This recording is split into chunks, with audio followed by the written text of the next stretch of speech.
This is Owen. He's kind of an old soul who's growing up in a technologically advanced suburbia, which we'll call now. He loves things like fantasy books and fairy tales and amateur magic, things that kind of repel girls and draw in the bullies.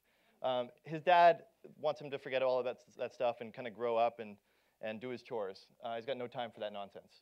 One day, Owen's in the supermarket, and he bumps into Daphne, who's this oddly dressed girl who's sitting on the ground eating chocolates right in the supermarket. And Daphne looks up at him and asks him, "You ever want to be anywhere else?" And Owen looks down and says, "I don't think you're allowed to eat chocolates in the supermarket. They have rules against that."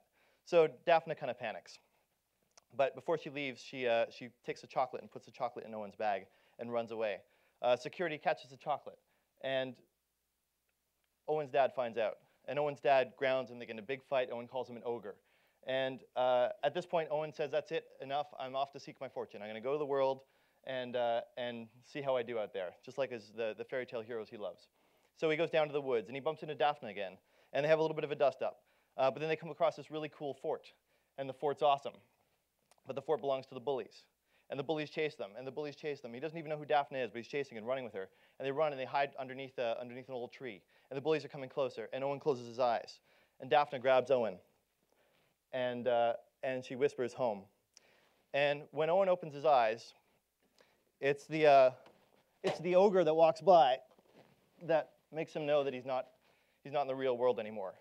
Right now he's in fairy tale land. He's in a land where fairy tales are real. Fairy tales from around the world, from every culture, from across time are here. Red Riding Hood is hanging out with the Japanese Peach Boy. This is Daphne's home, and this is Owen's dreams. He loves it. He's thrilled. But soon he realizes it's not all as peachy keen as it seems. There are rules here too, and there are bullies here too. And these bullies can actually eat you.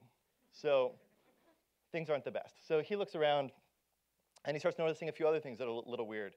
Rumpelstiltskin is wearing Cinderella's slippers.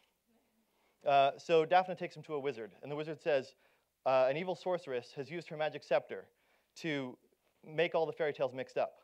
Owen's not about this. He wants to help out. And the wizard said, "Okay, you can help. You're from a world where all these fairy tales come from. So you have a special power here. No door can ever be locked to you. You can go in anything."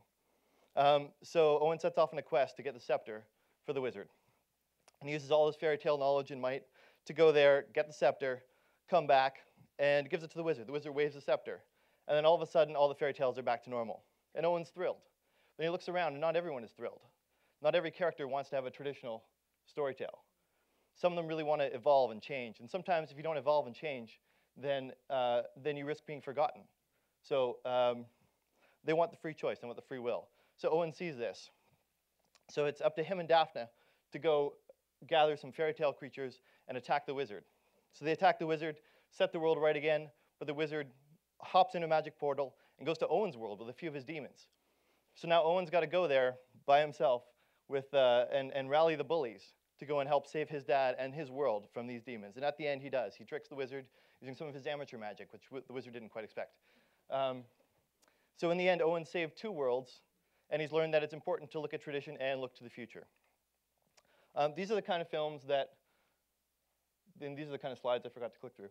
These are the kind of films that aren't being made anymore today. And these are the films that inspired me to grow up and love film. These films aren't even being made anywhere, and they're not being made not just in Canada, but anywhere in the world. So I just really miss them. That's why I'm making film. It's what inspired me to dream and inspired me to tell stories. So that's about it. Thank you very much.